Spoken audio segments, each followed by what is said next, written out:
The snarl came first, low, guttural, a sound that turned blood cold, then the teeth.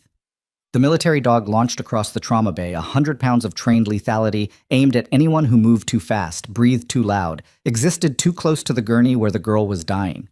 Nurses scrambled backward. A resident tripped over a crash cart.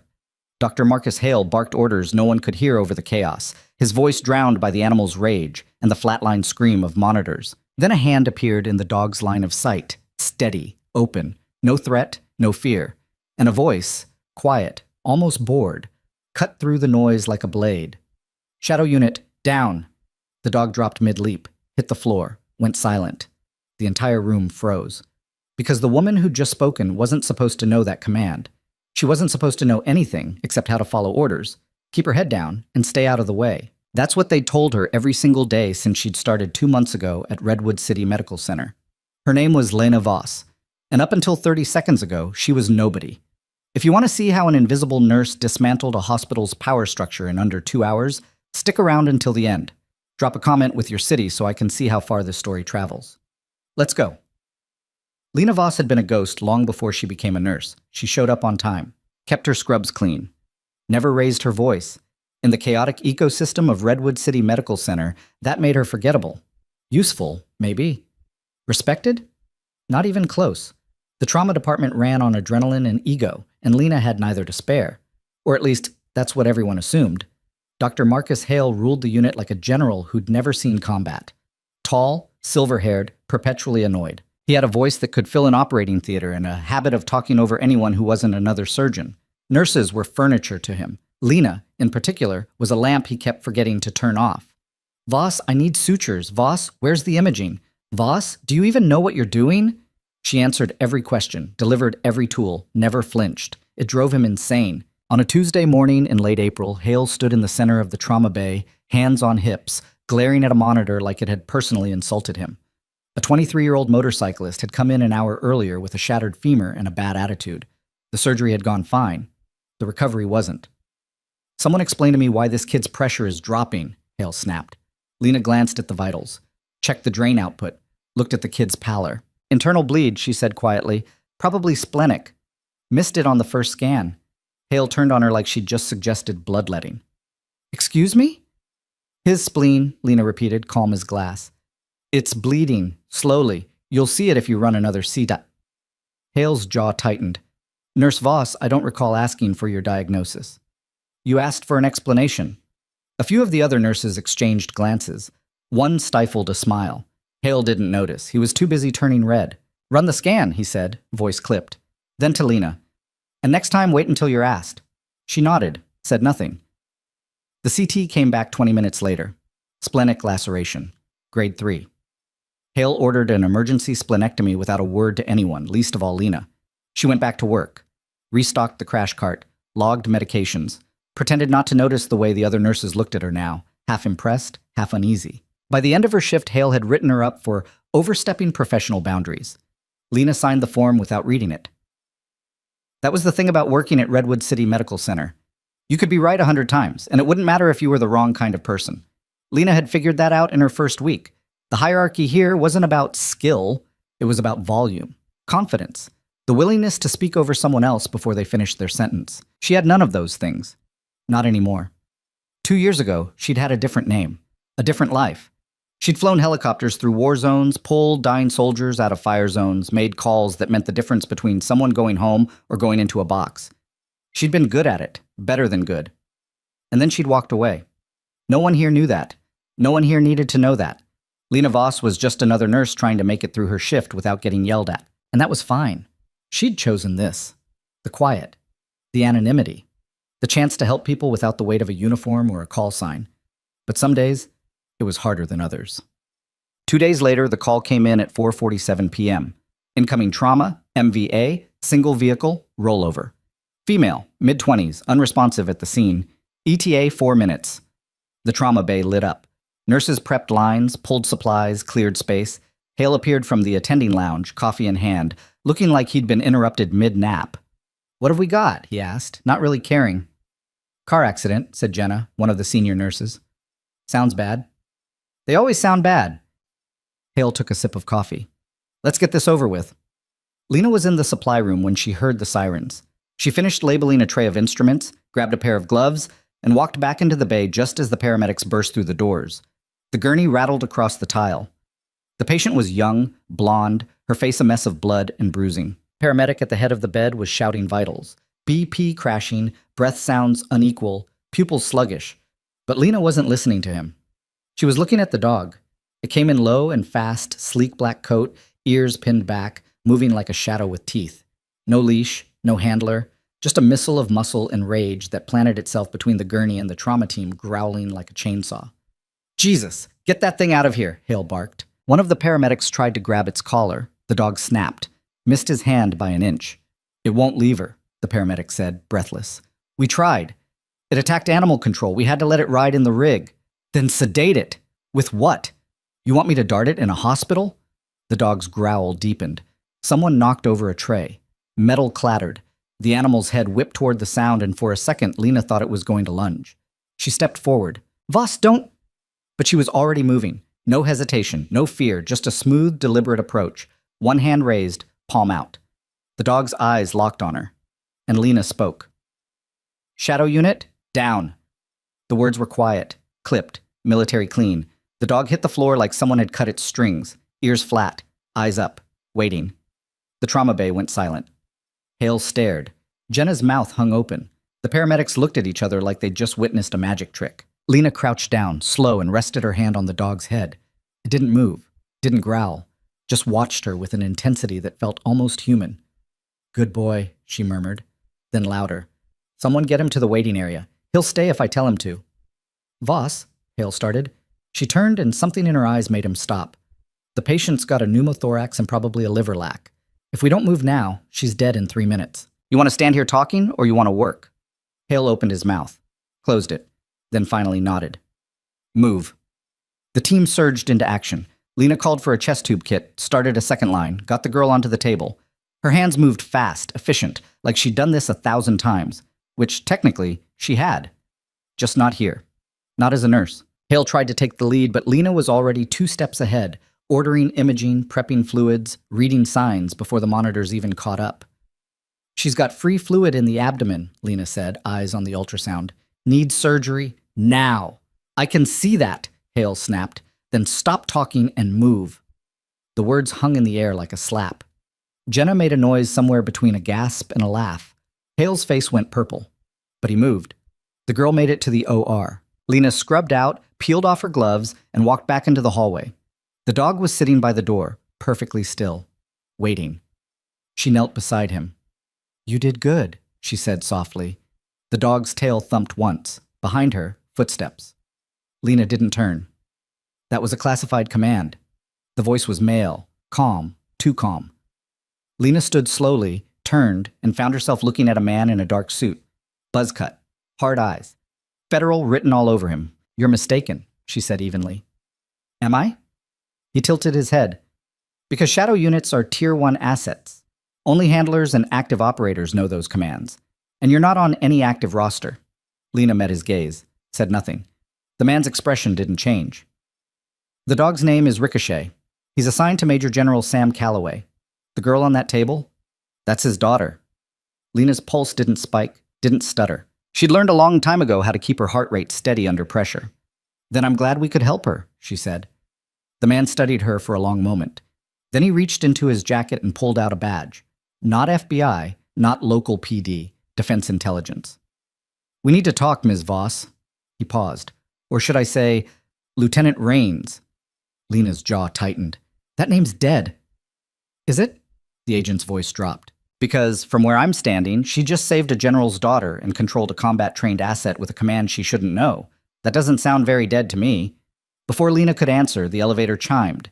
The doors slid open, and 6 men in tactical gear stepped out, moving with the kind of precision that made everyone in the hallway go still. The lead operator scanned the room. His eyes landed on Lena. "Secure the floor," he said into his radio. "We've got a potential breach." Hale appeared from the OR hallway, still in his surgical cap, looking confused and furious. "What the hell is going on?" The agent didn't look at him. "Dr. Hale, I'm going to need you to step back." "This is my hospital." Not anymore." The tactical team fanned out, 2 posted at the elevator, 2 at the stairwell. The rest moved toward the OR. Lena's stomach dropped because she knew what this was. She'd seen it before. Threat containment. Lockdown protocol. Someone thought the crash wasn't an accident. The agent turned back to her. You need to come with me. Now. I'm in the middle of a shift. Your shift just ended. Hale stepped forward, puffed up, indignant. You can't just pull my staff without... The agent finally looked at him. Dr. Hale, if you interfere with a federal investigation, I will have you removed in cuffs. Are we clear? Hale's mouth worked, but no sound came out. The agent gestured toward the conference room. Miss Voss, please. Lena glanced at Ricochet. The dog hadn't moved, still waiting, still watching. She followed the agent. The conference room smelled like stale coffee and cleaning chemicals. The agent closed the door, pulled the blinds, and sat down across from Lena without offering his name. Let's skip the part where you pretend you don't know what's happening, he said. The girl, Mara Calloway, was targeted. Lena's expression didn't change. Targeted how? Her vehicle's brake line was severed, steering fluid drained. It was made to look like a rollover, but it was a hit, clean, professional. And you think I'm involved? No. He leaned back. I think you're a complication. Explain. You're Lena Voss now. Before that, you were Lieutenant Kira Rains, 161st SOAR. Trauma flight medic, 3 tours. Classified ops in Libya, Syria, and God knows where else. You disappeared 2 years ago, changed your name, wiped your records, started over as a civilian nurse. That's not illegal. It is if you're running from something. Lena's voice stayed level. I'm not. The agent pulled a folder from his briefcase, slid it across the table. Inside were photos, not of her, of the accident scene. Close-ups of the brake line, the steering column, and something else, a small metallic device. Remote kill switch, the agent said. Military grade. Someone wanted that girl dead, and someone inside this hospital knew she was coming. Lena's blood went cold. You think there's a leak? I don't think. I know. He tapped the photo. The only people who knew Mara's route were family, her security detail, and the hospital dispatch team. Someone fed that intel to a third party. Why tell me? Because you're the only person in this building I know isn't part of it. He paused. And because the general's already asked for you by name. Lena blinked. He doesn't know me. He knows Ghost Raven. The room seemed to tilt. That name. She hadn't heard it in 2 years, hadn't spoken it, hadn't let herself think it. That's not 2019, Benghazi evac. You flew a Black Hawk through a no-fly zone with 0 visibility, no backup, and a full squad of wounded Marines. Calloway was one of them. The agent leaned forward. He remembers. And when Ricochet answered to you, he put it together. Lena closed her eyes. I'm a nurse now. You're a soldier pretending to be a nurse, and right now that's exactly what we need. Before she could respond, the door opened. A tall man in dress uniform stepped in. Stars on his shoulders, lines on his face. A presence that filled the room without a word. Major General Sam Calloway. He looked at Lena. Recognition flickered in his eyes. Lieutenant Rains? She stood. Old habits. Sir, my daughter's alive because of you. She's alive because we have a good trauma team. Bullshit. Calloway's voice was quiet but firm. Hale was ready to let her bleed out until you stepped in. I watched the security footage. You ran that room like you owned it. Lena said nothing. Calloway moved closer. I need your help. I'm not active duty. I don't care. Someone tried to kill my daughter. Someone inside this hospital helped them. And I need someone I can trust to find out who. His jaw tightened. Will you help me or not? Lena looked at him, at the agent, at the door, where she could just barely see Ricochet's shadow through the frosted glass. She thought about the brake line, the kill switch, the timing, and she thought about Hale, about the way he'd looked at her since day one, like she didn't belong, like she didn't matter, like she was too stupid to notice. I'll need access, she said quietly. To logs, dispatch records, staff schedules. Calloway nodded. You'll have it? And I work alone. Fine. Lena met his eyes. If I find something, I bring it to you first. Not the feds, not hospital admin. You. The agent started to protest. Calloway raised a hand. Agreed. Lena nodded. Then let's get to work. She started with the dispatch logs. The hospital's administrative system was a nightmare. Outdated software, half the modules barely functional, passwords taped to monitors. Security theater. Lena had seen better data protection in field hospitals running off generators and satellite uplinks. It took 20 minutes to pull the records. traffic, patient intake, ambulance routes. Mara's accident had been called in at 4:32 p.m. The ambulance was dispatched at 4:34. ETA confirmed at 4:41, but there was another timestamp, a query. Someone had accessed Mara's route from the hospital system at 4:15 p.m., 17 minutes before the crash. Lena pulled the user ID Dr. Marcus Hale. Her stomach turned. She cross-referenced it with his schedule. He'd been in surgery at 4:15, nowhere near a computer, which meant either someone used his login or he'd given it to someone else. She kept digging. 3 days earlier, Hale's account had accessed patient transport schedules, military clearances, routes for high-profile cases. None of it was his jurisdiction. None of it made sense, unless he was feeding it to someone. Lena printed the logs, locked them in her locker, and went looking for answers. The hospital at night was a different animal, quieter, darker. The fluorescent lights buzzed overhead, casting everything in a sickly yellow glow.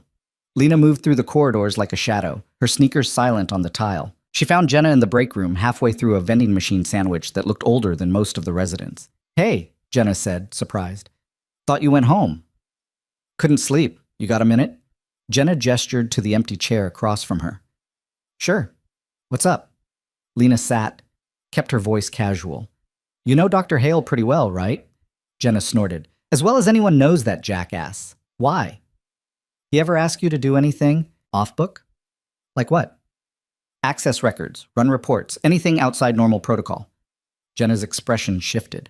Not suspicious, just curious. "Why are you asking?" "Just trying to understand how things work here." "Uh-huh." Jenna took a bite of her sandwich, chewed thoughtfully. Hale's a control freak. He wants everything run through him, but he's also lazy. So yeah, sometimes he'll have one of us pull data for him. Charts, labs, whatever. Why? He ever ask for dispatch logs, transport schedules? Jenna frowned. "Not that I know of. That's not really his thing." She paused. "You think he's up to something?" "I think someone is." Jenna leaned back, studying Lena with new interest. "You're not just a nurse, are you?" "What makes you say that?" "The way you handled that trauma earlier, the dog, the whole thing." Jenna shook her head. "I've been doing this for 12 years. I've never seen anyone take control of a room like that, especially not someone 2 months out of orientation." Lena didn't answer. Jenna smiled. "It's cool. I don't need to know. But if you're going after Hale, I'm here for it. That guy's been overdue for a reality check since before I started. I'm not going after anyone. I'm just asking questions." "Sure." Jenna stood, tossed her trash. "Well, if you need help just asking questions, let me know. I've got access to stuff you don't." "Like what?" "Like the admin server. I used to date one of the IT guys. Still have his login." She grinned. "Don't look at me like that. Everyone does it." Lena felt something shift in her chest. A door opening. "Can you pull historical access logs? See who's been querying what?" "Probably. When do you need it?" "Tonight." Jenna raised an eyebrow. "You don't mess around, do you?" "No." "All right, give me an hour." 53 minutes later, Jenna knocked on the storage room door where Lena had been inventorying supplies. She had a flash drive in her hand and a grim expression on her face. "You're not going to like this," Jenna said. Lena took the drive. "What'd you find?" "Hale's been accessing classified patient records for the last 6 months. Not just trauma cases, high-profile admits, politicians, military brass, anyone with a security clearance." Jenna crossed her arms. "And he's been doing it from home, late at night, when no one's watching." "Any pattern?" "Yeah, he pulls the records, and within 48 hours, those patients either get rerouted to a different facility or their transport schedules change. It's subtle, but it's there." Lena felt the pieces clicking together. He's not just accessing records, he's manipulating them. "Looks like it. Who else knows about this?" "No one. I just found it." Jenna hesitated. "Lena, if this is what I think it is, you need to go to the police, or the feds, or someone." "I will, but I need more first." "More what? This is already enough to bury him." "Not if he's working for someone else." Lena met Jenna's eyes. "If Hale's feeding intel to a third party, I need to know who and why." Jenna stared at her for a long moment. Then she sighed. "You really aren't just a nurse." "No." "Okay, what do you need me to do?" "Can you pull Hale's phone records, email logs, anything that shows external communication?" "That's harder. I'd need a warrant for that." "Or a really good hacker." Jenna laughed, sharp and surprised. "You know one?" "I know someone who knows one." Lena pocketed the flash drive. "In the meantime, keep this quiet. Don't tell anyone what you found. Not even the feds who are crawling all over the building? Especially not them. Not yet. Jenna nodded slowly. You're protecting someone. I'm protecting the truth. There's a difference. If you say so. Jenna turned to leave, then paused. For what it's worth. I hope you nail this bastard. So do I. Lena spent the next 2 hours combing through the data. Hale's access patterns were methodical, deliberate. He wasn't just pulling random files, he was targeting specific patients, and every single one of them had military or government ties. Mara Calloway had been on his list 3 days before the accident. Lena's hands shook as she cross-referenced the dates. Hale had accessed Mara's transport schedule the same day it was finalized. He'd pulled her medical history, her emergency contacts, her father's deployment records. Everything someone would need to plan a hit.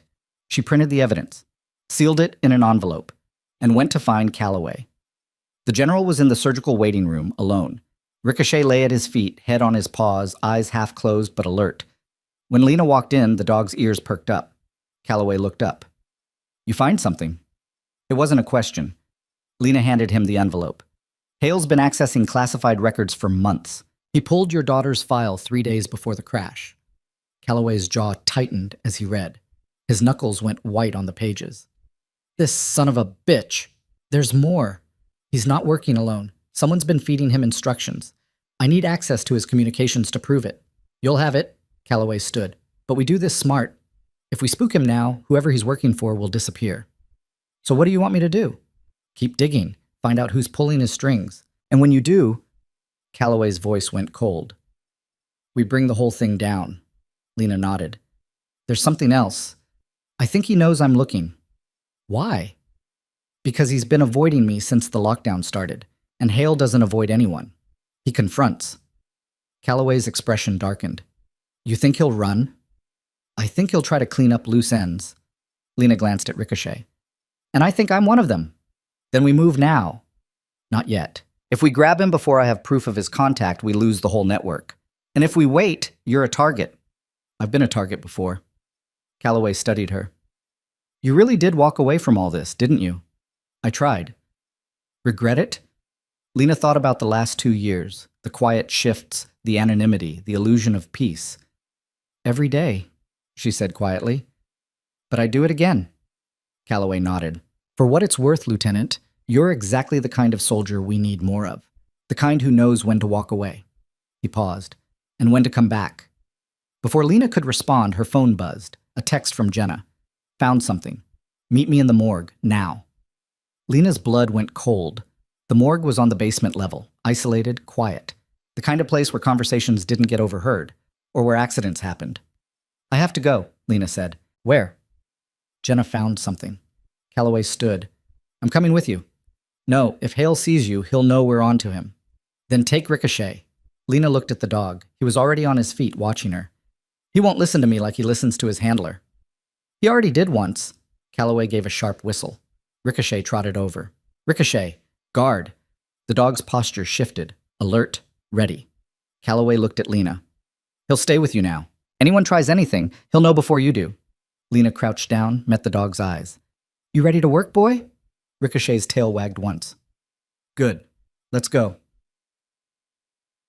The morgue was at the end of a long white hallway that smelled like disinfectant and cold metal. The lights flickered overhead, casting shadows that moved when they shouldn't. Lena pushed through the double doors, Ricochet at her side. The room was empty. Jenna? No answer. Ricochet's ears flattened. A low growl rumbled in his chest. Lena's hand went to her pocket, fingers closing around her phone. She pulled it out, ready to call for backup. And then she saw it, Jenna's phone, on the floor. Screen cracked, like it had been dropped. Lena's pulse spiked. Jenna! A sound behind her. Footsteps. Fast. She spun just as a figure emerged from the cold storage, tall, broad, face hidden behind a surgical mask. Not Jenna. Ricochet lunged. The man pulled a taser, fired. The prongs caught the dog mid-leap. He yelped, convulsed, hit the ground hard. Lena didn't think. She moved. Grabbed the nearest object, a metal tray, and swung. The man blocked. Grabbed her wrist. Twisted. Pain exploded up her arm. She dropped the tray. He shoved her backward, hard. She hit the wall, stars bursting across her vision. The man advanced, pulled a syringe from his pocket. And Lena recognized the hands. The watch. Dr. Marcus Hale. You should have stayed invisible, Hale said, voice muffled by the mask. But you couldn't help yourself, could you? Lena's vision swam. She tried to move, couldn't. Hale stepped closer, syringe raised. Nothing personal, Voss, just business. And then Ricochet hit him from behind. The dog had recovered faster than anyone expected. He slammed into Hale's back, jaws clamping down on his shoulder. Hale screamed, dropped the syringe, went down hard. Lena scrambled to her feet, lungs burning. She grabbed Hale's arm, twisted it behind his back, shoved his face into the tile. Don't move, she said, voice shaking. Don't even breathe wrong. Hale laughed, blood on his teeth. You think this ends with me? You have no idea what you've walked into. Then explain it. Go to hell. Ricochet's growl deepened. Hale went still. Lena pulled out her phone, dialed Calloway. It's done, she said when he answered. I've got him. Where's Jenna? Lena's stomach dropped. She looked around the morgue. No sign of the other nurse. I don't know. Find her. I'm on my way. The line went dead. Lena looked down at Hale. Where is she? He smiled. You're already too late. And somewhere in the hospital, deep in the locked administrative wing, where no one was supposed to be, a phone rang. The phone rang 4 times before someone picked up. Lena didn't hear the voice on the other end. She was too busy watching Hale's expression shift from smug satisfaction to something closer to panic. His eyes darted to the morgue entrance, then back to her, calculating odds he no longer controlled. Who were you calling? Lena pressed her knee harder into his spine. Ricochet's teeth were still locked on Hale's shoulder, not breaking skin but promising to if he moved wrong. No one. Try again. Hale spat blood onto the tile. You think you've won something here? You've just painted a target on everyone you care about. I don't care about anyone here. Liar. Hale's laugh came out wet, painful. You care about that nurse. The one who helped you. Jenna, right? Sweet girl? Chatty? Trust too easily. Lena's vision narrowed. She grabbed a fistful of Hale's hair and yanked his head back. Where is she? Somewhere you won't find her in time. Footsteps echoed in the hallway. Fast. Multiple sets. Lena released Hale's hair and pulled her phone out again, but before she could dial, the morgue doors burst open. Calloway came through first, weapon drawn, 2 armed operatives flanking him. His eyes swept the room, landed on Hale pinned beneath Lena, and his expression went cold. Secure him, Calloway ordered. The operatives moved in. One pulled Ricochet back, the dog released reluctantly, still growling. The other hauled Hale to his feet and zip-tied his wrists behind his back with practiced efficiency. Hale looked at Calloway and smiled through bloody teeth. General, didn't expect to see you down here. Slumming it with the help? Calloway didn't respond. He turned to Lena. You hurt?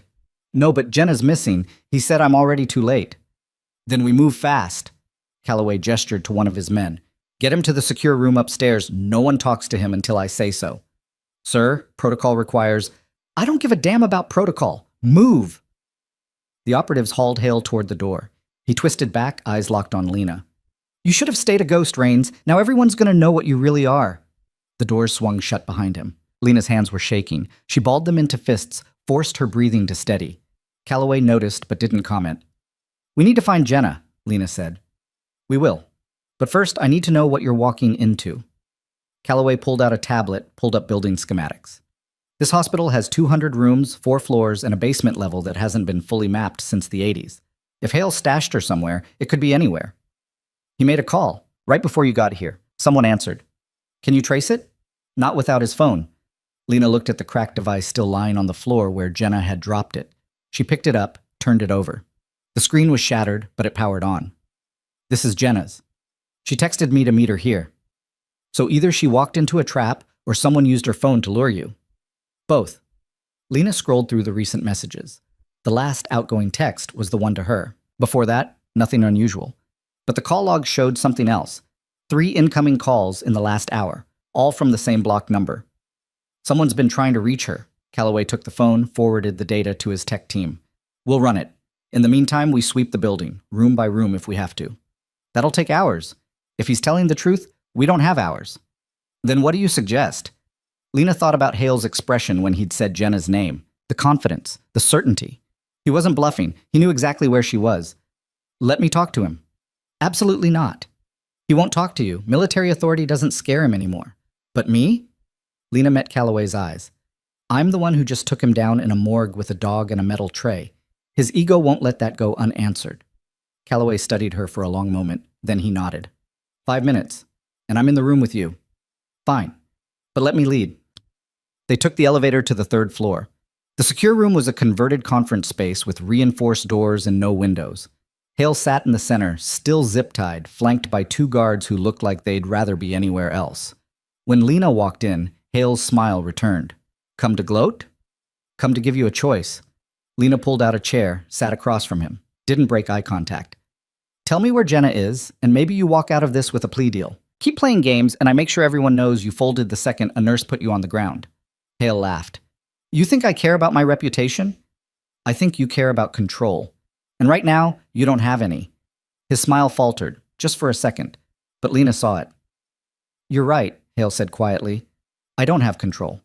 Haven't had it in months. But neither do you. Because the people I work for, they don't negotiate, they don't forgive, and they sure as hell don't leave loose ends. Then why are you still breathing? Because I'm useful, for now. Hale leaned forward as much as the restraints allowed. But you? You're just a complication, and complications get erased. Calloway stepped forward. Where's the nurse? Hale ignored him, kept his eyes on Lena. You want to know the funny thing? I didn't even know who you were when you started here. You were just another invisible little nobody trying to play hero. But then you opened your mouth, started asking questions, poking around where you didn't belong. He shook his head. You did this to yourself. Where is she? Lena's voice didn't rise, didn't waver, but something in her tone made Hale's smile slip again. Administrative wing, sub-level archive. Doors locked from the outside, he paused. But you better hurry. The air down there isn't great, and I might have accidentally triggered the fire suppression system before I left. Lena was out of her chair and through the door before Calloway could stop her. The administrative wing was on the opposite end of the hospital, accessible only through a series of keycard-locked corridors that most staff didn't even know existed.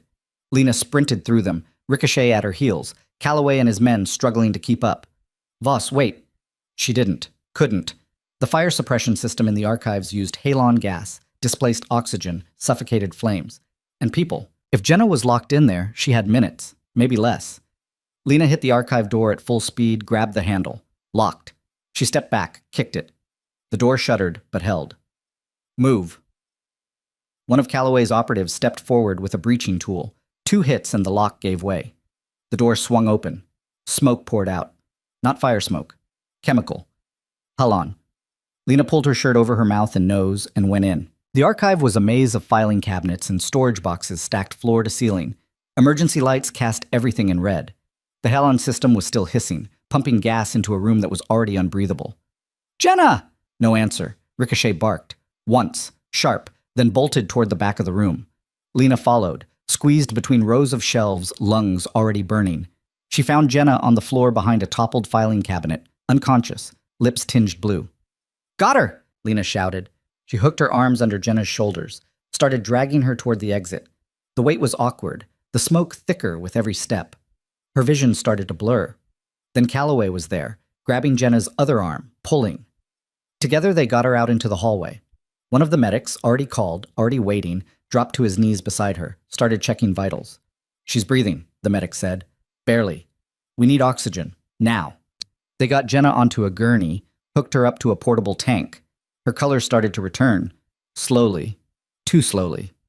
Lena leaned against the wall, coughing, her throat raw. Ricochet pressed against her leg, warm and solid. Calloway appeared beside her. You good? Yeah. That was stupid. Probably. But it worked. He handed her a bottle of water. Drink. She did. The water tasted like metal and smoke, but it helped. Jenna's eyes fluttered open. She looked around, disoriented, then locked onto Lena. You found me. Barely.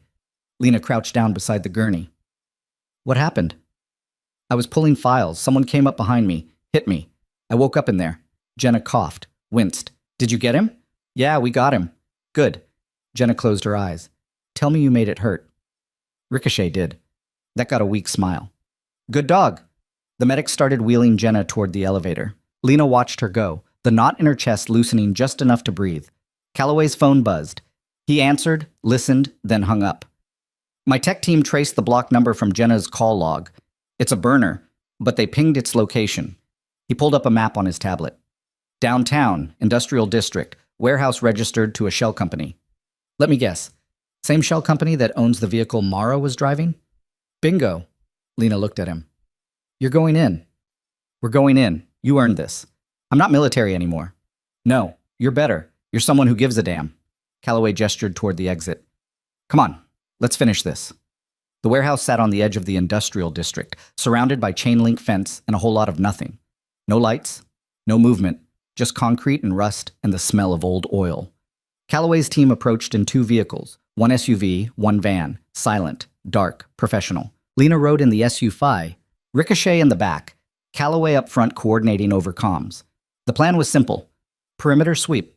Identify hostiles, breach, and clear. Lena wasn't part of the breach team. She was supposed to stay in the vehicle. She lasted about 30 seconds after they rolled up. I'm going in, she said. Calloway turned. The hell you are. You need someone who knows what to look for. Documents, records, whatever Hale was feeding to his contact. Lena opened the door. I can identify it faster than your guys can. Voss, I'm going. You can either give me a vest or I go without one. Calloway stared at her. Then he sighed and tossed her a tactical vest. Stay behind my men. Do not engage. If shooting starts, you hit the ground. Clear? Clear. The team moved in. 2 operators breached the front. 2 went around back. Lena followed the front team, Ricochet at her side, moving through the warehouse like they'd done this 100 times before. The interior was empty, stripped, just concrete floors and steel beams and the echo of their boots. Too empty. One of the operators raised a fist. Everyone stopped. Ahead, a door. Light bleeding through the cracks. Calloway signaled. The lead operator approached, tested the handle. Unlocked. They went through fast. Lena followed. The room on the other side was an office. Makeshift. Desk. Laptop. Stacks of files. And a woman standing behind the desk with a gun pointed at the door. Don't move. The team froze. The woman was mid-40s, dark hair, cold eyes. Expensive suit. Not hired muscle. Management. Put the weapon down, Calloway said calmly. I don't think so. The woman's aim didn't waver. You've made a mistake coming here. The only mistake was thinking you'd get away with this. With what? Running a legitimate consulting firm? The woman smiled. You have no idea what you've stumbled into. Then explain it. Why? So you can pretend you're the hero? The woman's smile widened. You're already too late. The operation's complete. Mara Calloway was just the beginning. Lena stepped forward. Beginning of what? The woman's eyes flicked to her. Who the hell are you? Someone who's tired of listening to speeches. Lena moved closer, ignoring the weapon. You tried to kill a kid to draw out her father. You used a surgeon to leak intel. You locked a nurse in a room to die. Why? Because people like you don't ask questions. You follow orders. You stay in your lane. And when you don't, the woman's finger tightened on the trigger. You become a liability. Ricochet growled. The woman's aim shifted toward the dog. And Lena moved. She crossed the distance in 2 steps, grabbed the woman's wrist, twisted. The gun fired. The shot went wide. Lena slammed the woman's hand into the desk. The weapon clattered away. The operative surged forward, secured the woman, cuffed her. Calloway looked at Lena. I thought I told you not to engage. You told me not to if shooting started. Technically, I moved before that. Semantics. Effective semantics. One of the operatives started going through the files on the desk. Sir, you need to see this. Calloway moved to the desk. Lena followed. The files were detailed. Meticulously organized. Patient records. Transport schedules. Security protocols. All high-value targets. Politicians. Military brass. Corporate executives. And at the center of it all, a list of names. Targets. Mara Calloway was 3rd from the top. The first 2 had already been crossed off. Jesus, Calloway breathed. This isn't just about my daughter. This is a systematic hit list. Who are they targeting? Lena scanned the names, recognized a few. Senator, federal judge, defense contractor, CEO. People who can't be bought. The woman's voice came from behind them, bitter. People who won't play ball. People who think they can stand in the way of progress. Progress toward what? The woman smiled. You'll find out soon enough. Calloway's phone rang. He answered, listened, then his face went pale. When? Pause. How many? Pause. Understood. He hung up, looked at Lena. There's been an explosion. Federal courthouse, downtown. 20 minutes ago. Lena's stomach dropped. Casualties? Unknown, but the building's on fire. And according to this, he tapped the file on the desk. The federal judge who was supposed to be in that building today is the second name on this list, so they missed with Mara and decided to escalate. Or they never intended Mara to be the main target. Just a distraction. Calloway looked at the woman. Who's running this? The woman said nothing. Answer the question. Still nothing. Calloway leaned in close. You're going to spend the rest of your life in a cell. The only question is whether you cooperate now or after we've already dismantled your entire operation. Your choice. The woman's smile didn't falter. You can't dismantle what you don't understand, and you don't understand anything. Try me. The woman looked at Lena. Ask her, she knows. Lena frowned. I don't know you. No, but you know what it's like to be erased, to disappear, to become someone else. The woman tilted her head. How long do you think you can keep running, Lieutenant Rains? How long before they find you too? Lena's blood went cold. Who's they? The woman laughed. If you have to ask, you're already dead. One of the operatives cleared his throat. Sir, we've got company. 3 vehicles approaching fast, no markings. Calloway cursed. How long? 2 minutes, maybe less. Everyone out. Now.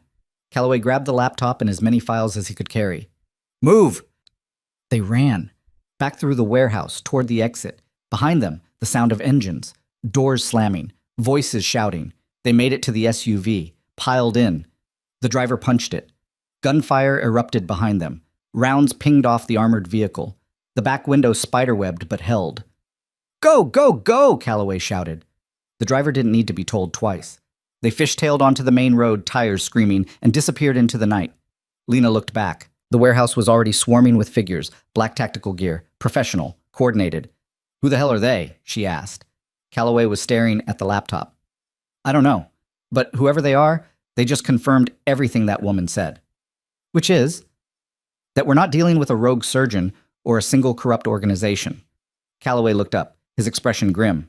We're dealing with something a lot bigger and a lot more dangerous. Lena's phone buzzed. A text from an unknown number. You should have stayed invisible. Below it, a photo. Of her. Walking into Redwood City Medical Center. 2 months ago, first day on the job. They'd been watching her from the beginning. Lena stared at the photo until the screen went dark. Then she powered the phone off completely, pulled the battery, and tossed both pieces onto the floorboard. They've been tracking you, Calloway said. Not a question. Since before I even knew what I was walking into. Lena's voice came out flat, empty. Which means Hale wasn't the beginning. He was just the part I could see. Then we find the rest. We don't even know who the rest is. Calloway opened the laptop they'd grabbed from the warehouse, started scrolling through files. Then we start with what we have. Names, targets, transactions. He paused on a spreadsheet. Jesus, these payments go back 18 months, offshore accounts. Shell companies layered 3 deep. Whoever's funding this has serious resources. And serious reach. Lena looked out the window. They were heading back toward the hospital, but she wasn't sure that was smart anymore. If they'd been watching her from day one, they knew where she worked, where she slept. Probably what she ate for breakfast. The thought made her skin crawl. Ricochet shifted beside her, rested his head on her knee. The weight was grounding, real. She scratched behind his ears, felt some of the tension bleed out. We can't go back to Redwood, Lena said. Already ahead of you. Calloway tapped his earpiece. Carter, reroute to the safe house on Jefferson. Code clearance Delta 7. He listened, then nodded. Confirmed. The SUV changed course, took a hard left onto a street Lena didn't recognize. Buildings blurred past, strip malls, gas stations. Everything closed, dark, lifeless at this hour. How long have you had a safe house in the city? Lena asked. Long enough. Calloway didn't elaborate. Which meant classified. Which meant whatever operation he'd been running here predated Mara's accident by a wide margin. Lena filed that away. She'd ask later. Right now, staying alive took priority. They pulled into an underground garage 20 minutes later. Concrete. Fluorescent lights. 2 armed guards who checked IDs before waving them through. The SUV parked in a corner spot, engine ticking as it cooled. Out, Calloway said. Leave the phones. Leave anything electronic. They'll sweep you inside. Lena climbed out, Ricochet following. The garage smelled like motor oil and something chemical she couldn't place. One of the guards gestured toward an elevator. She walked, Calloway beside her, the rest of his team forming a perimeter. The elevator took them up 3 floors, opened into a hallway that looked like every government building Lena had ever been in.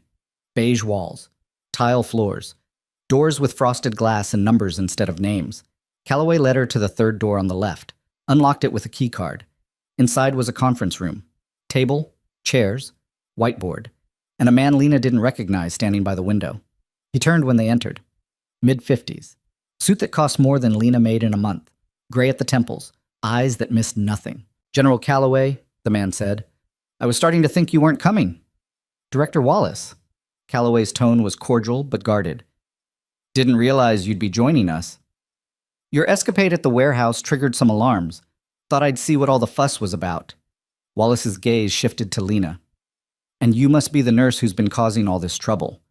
"I didn't cause anything. I just found it." "Semantics." Wallace smiled, but it didn't reach his eyes. "Either way, you've stumbled into something above your clearance level. Way above." "Then read me in or cut me loose. I don't have time for territorial games." Wallace's smile widened. "I like her. She's direct." He looked at Calloway. "Where'd you find her?" "She found me." Calloway set the laptop on the table. "And she's the only reason my daughter's still alive, so if you've got a problem with her being here, you can take it up with me after we're done." Wallace raised his hands in mock surrender. "No problem, just making sure everyone knows the stakes." "We know the stakes," Lena said. "People are dying. Someone's running a hit list out of a hospital. And whoever's behind it has enough pull to send a tactical team to clean up a warehouse in under 5 minutes. That about cover it?" Wallace studied her for a moment. Then he nodded. "Close enough." He moved to the table, opened a folder, and spread out surveillance photos. "The operation you interrupted tonight is part of a larger network. We've been tracking them for 6 months. Call themselves Meridian Group. Private military contractor on paper. Assassination bureau in practice. Who hires them? Corporations, foreign governments, anyone with deep pockets and a problem they can't solve legally." Wallace tapped one of the photos. "They specialize in making hits look like accidents, car crashes, gas leaks, medical errors." Lena's stomach turned. "Medical errors, exactly. Which is why they needed someone inside a hospital, someone with access, someone respected enough that no one would question their decisions." Wallace looked at Calloway. "Your Dr. Hale was the perfect asset. Arrogant, overworked, buried in debt from a divorce, easy to flip." "How long have you known about him?"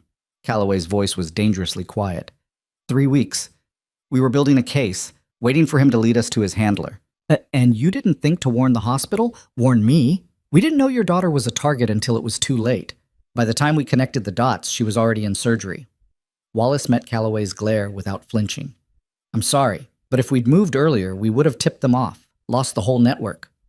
Instead, you almost lost my kid." "But we didn't, thanks to her." Wallace gestured at Lena. "Which brings us to the current problem. Meridian knows she's involved now. They have her photo, her real name, and they don't leave loose ends." "So what's the play?" Lena asked. "You disappear. Again. New name, new city. We set you up somewhere they'll never find you." "No." Wallace blinked. "Excuse me?" "I said no, I'm not running." "Ms. Voss, it's Rains. And I didn't walk away from a war zone to spend the rest of my life looking over my shoulder. If Meridian wants me, they can come find me. But I'm not hiding." "That's not bravery. That's suicide." "Maybe, but it's my choice." Calloway leaned forward. "What if we gave you another option?" Lena looked at him. "I'm listening." "Meridian knows you're a threat. They'll come for you. But if we control the when and where, we can turn that into an advantage." Calloway pulled up a map on the laptop. "We set a trap. Use you as bait. Draw them out. And when they move, we take them down. All of them." Wallace shook his head. "That's insane. You're talking about using a civilian as a lure for a professional kill team." "She's not a civilian. She's a combat veteran with more field experience than half my operators." Calloway met Lena's eyes. "But it's her call." Lena thought about the last 2 years. The quiet shifts at Redwood, the careful anonymity, the illusion of peace. It had been a lie from the start. She'd known that, deep down. "You didn't just walk away from who you were. Not really." "I'm in," she said. Wallace cursed under his breath. "You're both out of your minds." "Probably. But it's the only move that makes sense." Calloway started typing, pulling up files. "Meridian operates on a schedule. They don't improvise. Every hit is planned weeks in advance, which means they've already got a timeline for Lena. We just need to figure out when and where." "How do we do that?" "We make them tell us." Calloway looked at Wallace. "You still have eyes on Hale?" "He's in federal custody. Lawyer's already on the way." "Delay the lawyer. I need 10 minutes with him first." "That's not— I don't care what it is. Get me 10 minutes." Wallace stared at him. Then he pulled out his phone, made a call. You've got 5. After that, I can't stop the paperwork. 5's enough. They moved Hale to an interrogation room in the basement. No windows, no cameras, just concrete walls and a metal table bolted to the floor. He sat in a chair that didn't move, wrists still zip-tied, looking significantly less smug than he had in the morgue. Calloway walked in first. Lena followed.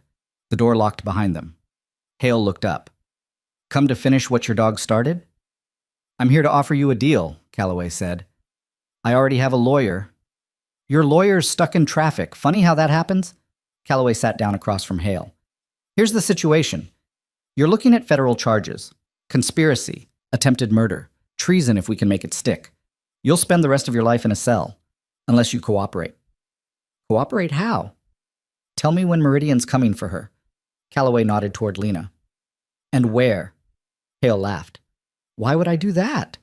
Because if you don't, I'll make sure everyone in lockup knows you folded the second things got hard. See how long you last. The laugh died. Hale's expression went cold. You're bluffing. Try me. Silence stretched. Lena could hear the ventilation system humming, could see the calculation happening behind Hale's eyes. He was weighing options, odds, trying to figure out which choice hurt less. They won't come for her, Hale said finally. They'll come for you. Calloway frowned. Explain. Meridian doesn't care about nurses. They care about exposure, about people who can connect the dots. You're the one with the clearance, the resources, the platform. You're the threat. Hale leaned back. She's just leverage. Lena's chest tightened. What does that mean? It means they'll take you to get to him, use you to force him to bury the evidence, destroy the files, make the whole thing go away. Hale smiled. And when he does, they'll kill you both anyway, because that's what they do. When? Calloway's voice was ice. 48 hours, maybe less. They've already got a team in the city. Soon as they confirm she's still alive, they'll move. Where? Wherever you think is safe, because that's where you'll take her, and that's where they'll be waiting. Calloway stood. You just signed your own death warrant. You know that, right? I was dead the second I made the first call to them. At least this way, I get to watch you go down with me. Calloway walked out. Lena followed. The door locked behind them. In the hallway, Calloway pulled out his phone. Carter, I need a location sweep, full spectrum. Assume hostile surveillance on all known safe houses. He paused. Yes, all of them. Now. He hung up, looked at Lena. We can't stay here. Where do we go? Somewhere they won't expect, somewhere off the books. Calloway thought for a moment. You still have access to Redwood? My keycard should work. Why? Because the last place they'll expect us to go is back to the place this started. And hospitals have advantages, cameras, security, witnesses, and a lot of innocent people who'll be in the crossfire if this goes wrong. Then we make sure it doesn't go wrong. They took a different vehicle this time. Unmarked sedan, civilian plates. Calloway drove. Lena rode shotgun, Ricochet in the back. No tactical team, no backup. Just the 3 of them, and whatever they could improvise. This is a terrible plan, Lena said. You have a better one? Not really. Then let's hope terrible works. They reached Redwood City Medical Center just after midnight. The emergency entrance was lit up, ambulances coming and going. Normal chaos. No one looked twice at the sedan pulling into visitor parking. Lena used her keycard at the staff entrance. It beeped green. They were in. The hospital at night was a different world. Quieter, dimmer. The day shift's energy replaced by exhaustion and the kind of focus that came from knowing you were the only thing standing between a patient and disaster. Lena led Calloway through the back corridors, avoiding the main halls. They took a service elevator to the 4th floor, stepped out into the administrative wing. Where are we going? Calloway asked. Records room. If Hale was pulling files, there might be something he missed, something that tells us who else is involved. You think there are more people like him here? I think Meridian doesn't put all their assets in one place. If Hale was working the trauma side, someone else is working another department. They found the records room at the end of the hall. Door locked. Lena swiped her card. It beeped red. Damn, they must have flagged my access after the lockdown. Calloway pulled a small tool from his pocket. Move! 30 seconds later, the lock clicked open. Inside, the records room was exactly what Lena expected. Rows of filing cabinets, computers humming, the smell of old paper and toner. She went straight to the nearest terminal, logged in using an old supervisor password Jenna had given her weeks ago. What are you looking for? Calloway asked. Cross-reference. Hale accessed certain files. I want to see who else accessed the same ones. She ran the search, waited. The system churned through data, slow as molasses. Then a list populated. 3 names appeared alongside Hale's: Dr. Marcus Hale, Dr. Evelyn Torres, Nurse Supervisor Karen Lind, and someone listed only as Admin User 7. Torres is the head of cardiology, Lena said.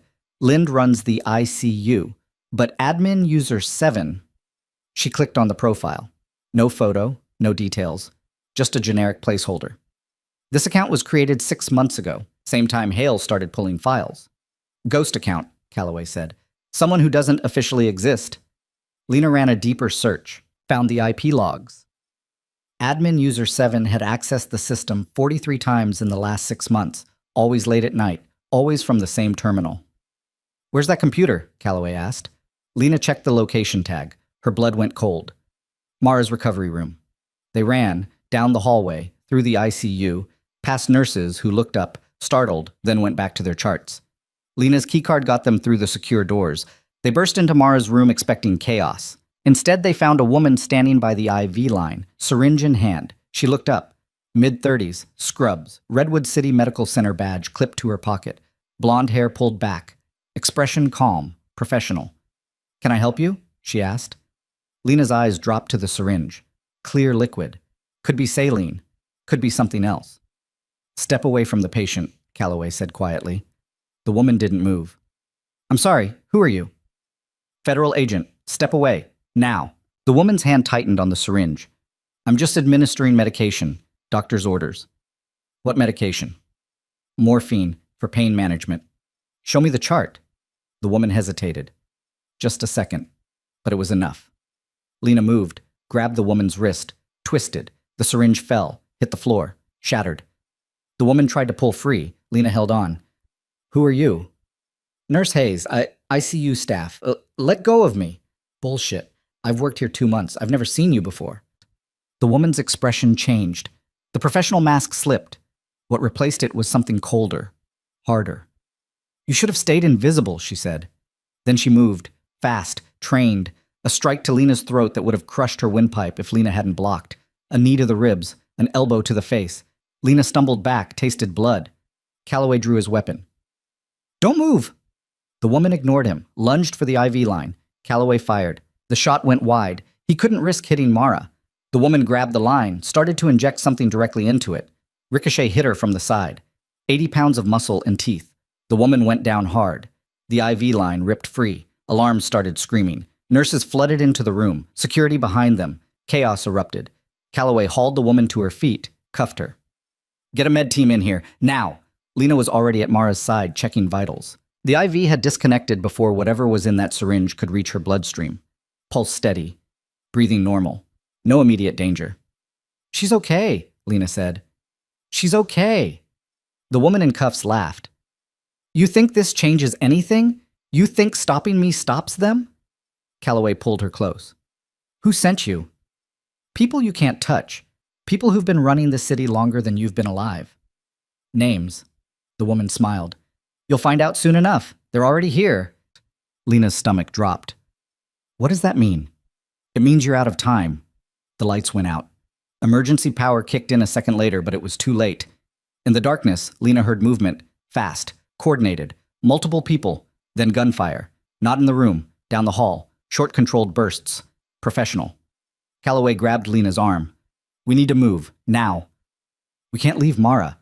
I'll stay with her. One of the nurses, Jenna, still pale but upright, appeared in the doorway. Go. I've got her. Lena hesitated.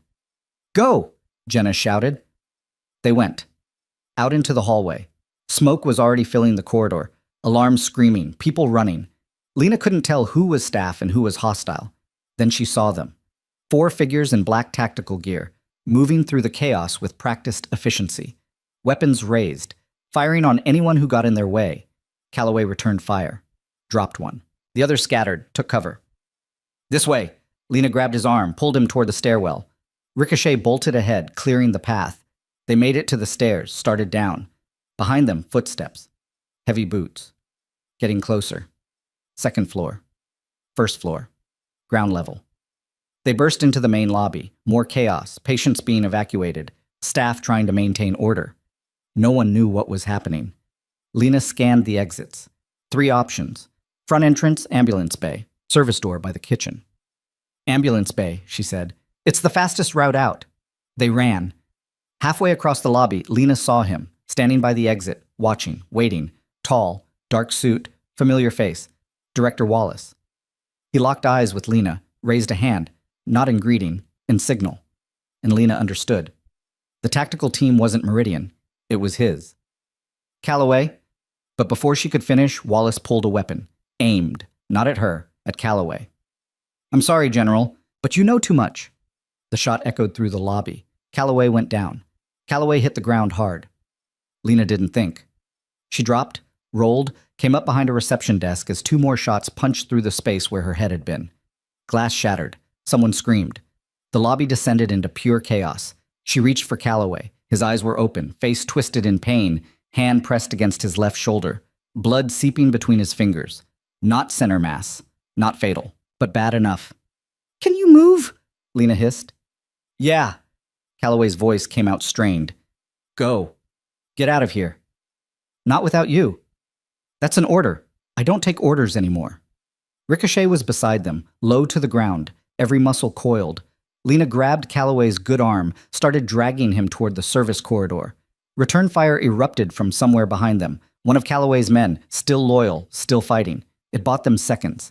They made it through the door. Lena kicked it shut, shoved a supply cart against it. Wouldn't hold long, didn't need to. The corridor was narrow, lined with equipment and empty gurneys. Lena pulled Calloway to his feet. He swayed but stayed upright. Wallace, Calloway said through gritted teeth. He's been running Meridian the whole time. I figured that out when he shot you. We need to... He stumbled. Lena caught him. First, we need to stop you from bleeding out. She guided him into a supply room, locked the door. Found gauze, trauma pads, anything she could use. Sit. Calloway sat. Lena peeled his jacket back, cut away his shirt. The entry wound was high, just below the clavicle. Clean, through and through, lucky. She packed it, wrapped it tight, worked fast. How bad? Calloway asked. You'll live, but you need a hospital. We're in one. A hospital that's not currently under siege. Lena secured the bandage. Can you shoot? Calloway flexed his right hand, winced. Yeah. Then we move. Back exit. Service tunnel if it's still clear. They left the supply room. Ricochet led, nose working, every sense on alert. The dog stopped at an intersection, growled low. Footsteps. Coming from the left. Lena and Calloway pressed against the wall. A figure rounded the corner, tactical gear, weapon raised, and Ricochet launched. Took the man down before he could fire. The weapon clattered away. Lena grabbed it, checked the chamber, loaded. The man on the ground wasn't moving. Ricochet had his throat. Not killing, just holding. Who sent you? Lena pointed the weapon at his face. The man's eyes were wide, terrified. Wallace. Director Wallace, please. How many of you? 8, maybe 10. I don't know. They don't tell us everything. Where's Wallace now? Lobby. He's coordinating the sweep. Lena looked at Calloway. We can't get out through the lobby. Service tunnel, Calloway said. Through the basement. It connects to the parking structure 2 blocks over. Can you make it? Do I have a choice? They moved. Left the tactical operative zip-tied and unconscious. Took the stairs down, moving as fast as Calloway's injury allowed. The basement was dark, emergency lighting casting everything in red. Steam pipes hissed overhead. The air smelled like mildew and industrial cleaner. Lena found the tunnel entrance behind a boiler room. Heavy metal door, rusted hinges. She pulled. It didn't budge. Calloway pushed past her, threw his weight against it. The door groaned, shifted, finally gave. Beyond was darkness and the smell of stale water. They went in. The tunnel was exactly as bad as Lena expected. Narrow, low ceiling, puddles of something she didn't want to identify. Ricochet's claws clicked on concrete. Their breathing echoed. Halfway through, Lena's phone buzzed. She'd grabbed a new one from the supply room, basic burner. The screen lit up. Text from an unknown number. You can't run from this. Wallace has the city locked down. Every exit, every road. Surrender now and I'll make it quick. Lena showed it to Calloway. That's not Wallace, he said. How do you know? Because Wallace doesn't negotiate, and he doesn't do his own dirty work. Calloway leaned against the wall, breathing hard. Someone else is pulling strings. Who? Before he could answer, Lena's phone rang. She almost didn't pick up. Then she saw the caller ID. Redwood City Medical Center. Main line. She answered. Who is this? Lena. Jenna's voice. Shaking, terrified. They have me. They have Mara. If you don't come back... The line went dead. Lena's chest constricted. She looked at Calloway. His face had gone white. They're using them as bait, he said. I know. We can't go back. It's a trap. I know that too. Then what do we do? Lena thought about Jenna, about the way she'd helped without asking questions, about Mara, still unconscious, still vulnerable, about every patient in that building who had no idea they were caught in a war zone. We go back, she said, but not the way they expect. Calloway stared at her. You have a plan? Sort of. That's not reassuring. It's what I've got. They emerged from the tunnel in the parking structure, found an abandoned maintenance van, keys still in the ignition. Calloway hotwired it while Lena checked the back. Tools, supplies, a janitor's uniform, and something else, a maintenance access map, showing every duct, every shaft, every hidden route through Redwood City Medical Center. Found our way in, Lena said. They drove back, parked 3 blocks away in an alley. Calloway was fading, shock setting in despite the bandage. Lena gave him water, made him drink. I need you functional for 10 more minutes, she said. I can do 10. Good, because here's the plan. She laid it out. Simple, direct, probably insane. Calloway listened, then nodded. That might actually work. Might? Better than nothing. They split up. Calloway took Ricochet, circled around to the emergency entrance. His job was distraction, draw Wallace's attention, make noise. Lena went in through the loading dock, used the maintenance map to navigate through service corridors nobody ever used, avoided cameras, avoided people, moved like the ghost she'd been trained to be. She made it to the 4th floor without incident, found the ICU. The hallway was empty. Too empty. Every instinct screamed trap. She kept moving. Mara's room was at the end, door closed, light on inside. Lena approached slow, weapon ready, pressed her ear to the door. Voices. 2, maybe 3. She tested the handle. Unlocked. Deep breath. Then she went in fast. Jenna was tied to a chair in the corner. Mara still in the bed, monitors beeping. And standing between them, weapon trained on Jenna's head, was the woman from earlier. The fake nurse. Still in scrubs, still calm. Took you long enough, the woman said. Lena's weapon was already up, aimed center mass. Let them go. Put the gun down first. Not happening. Then I shoot her. The woman pressed the barrel against Jenna's temple. Your choice. Lena didn't lower her weapon. You shoot her, I shoot you. We both lose. Maybe. But at least I'll complete my mission. What mission? You already failed. Mara's alive. Wallace is exposed. Meridian's finished. The woman smiled. You still don't get it. Meridian was never the point. It was just the tool. A way to remove obstacles. People who asked too many questions. People who threatened the real operation. What operation? The one that's been running this city for 20 years. Hospitals, police, courts, all of it. The woman's smile widened. You think Wallace is in charge? He's middle management. The people who really run things don't even have names you'd recognize. Then give me one I would. Why? So you can play hero? You're not a hero. You're just a nurse who got lucky. The woman's finger tightened on the trigger. And your luck just ran out. The door burst open. Calloway came through, Ricochet at his side, weapon raised. The distraction worked. The woman's aim shifted for half a second. Lena fired. The shot caught the woman in the shoulder. She spun, went down. Her weapon skidded across the floor. Ricochet was on her before she could reach for it, jaws clamped on her forearm. Lena kicked the weapon away, moved to Jenna. Cut her restraints. You okay? Jenna nodded, shaking. I thought, don't. You're safe now. Calloway secured the woman, cuffed her with zip ties pulled tight enough to hurt. Start talking. Who's running the operation?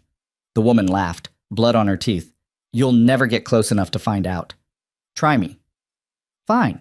You want a name? Dr. Evelyn Torres, head of cardiology.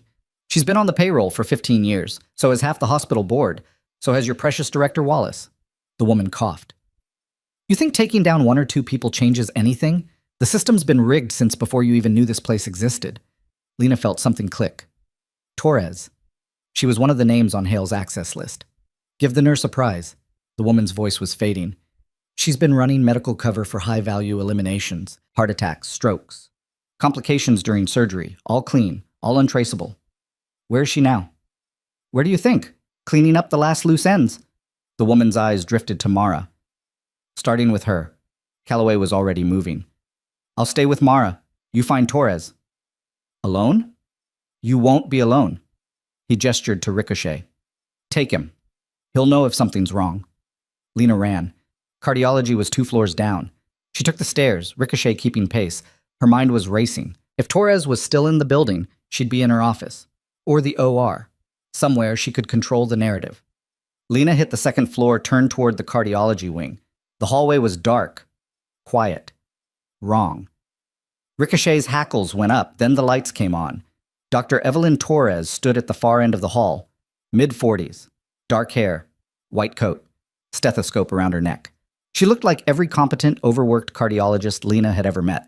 Except for the gun in her hand. Ms. Voss, Torres said pleasantly. Or should I say, Lieutenant Rains? I've heard so much about you. Lena raised her weapon. Step away from the door. I'm afraid I can't do that. You see, there are patients in this wing who need my care, and I take my oath very seriously. Your oath?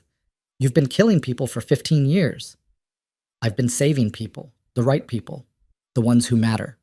Torres moved closer. You think the world runs on fairness? On justice? It runs on power. And power requires sacrifice. You're insane. I'm practical. There's a difference. Torres stopped 10 feet away. You could have stayed invisible, could have kept your head down, but you had to play hero, had to save the general's daughter, had to dig into things that weren't your concern. People were dying. People die every day. That's not your problem. Torres raised her weapon. But you made it your problem, and now it's mine. Ricochet growled. Torres's aim shifted to the dog. Call him off, or I shoot him first. Don't. Then drop the weapon. Lena's mind raced. She was outgunned, outmaneuvered. Torres had the high ground, clear sight lines, nothing to lose. And then Lena remembered something Calloway had said earlier, about Meridian, about how they operated. They don't improvise. Every hit is planned. Torres was stalling, waiting for backup, for someone to arrive and clean this up properly, which meant Lena had seconds, maybe less. She fired. Not at Torres, at the fire alarm panel on the wall beside her. The glass shattered. The alarm screamed, sprinklers activated. Water flooded the hallway. Torres fired back, but the shot went wide. Lena was already moving, closing the distance. Ricochet hit Torres low, knocked her off balance. The weapon fell.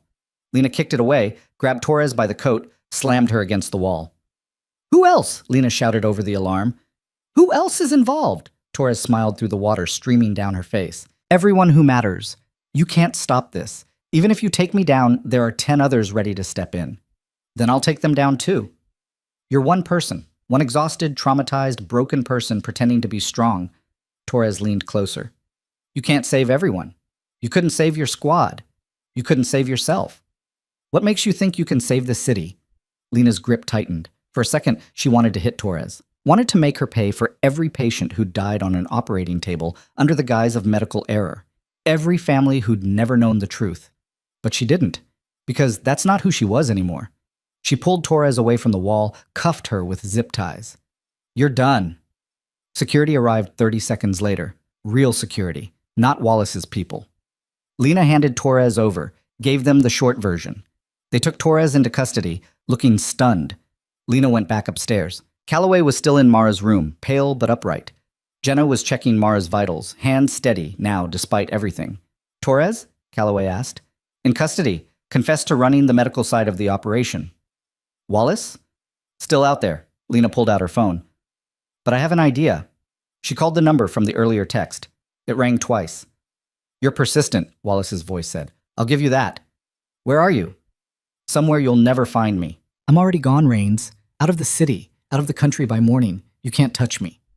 Maybe. But I don't need to touch you. I just need people to know who you are. Lena glanced at Calloway.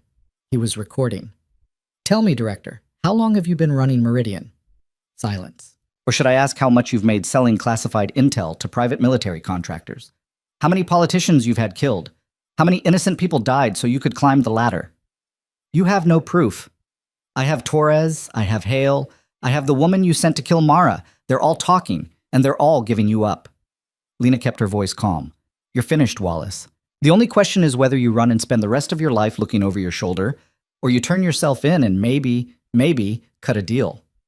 More silence. Then Wallace laughed. You think you've won something, but you haven't. You've just painted a bigger target on your back. The people I work for don't forgive. They don't forget. And they will come for you. Let them. Brave words. Let's see how brave you are when everyone you care about starts dying. The line went dead. Calloway stopped the recording. Got it. That's enough for an arrest warrant. Federal charges, treason, conspiracy. He'll spend the rest of his life in a cell.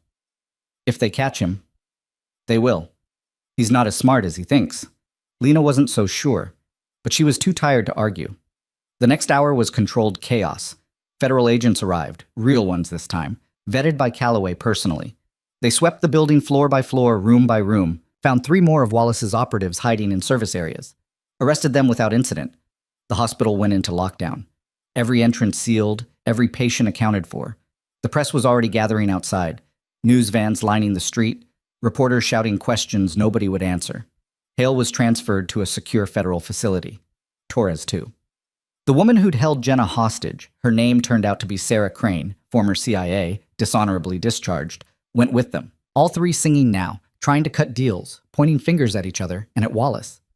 But Wallace himself had vanished. His last known location was the hospital lobby. Security footage showed him walking out calmly during the chaos, blending into the evacuating crowd.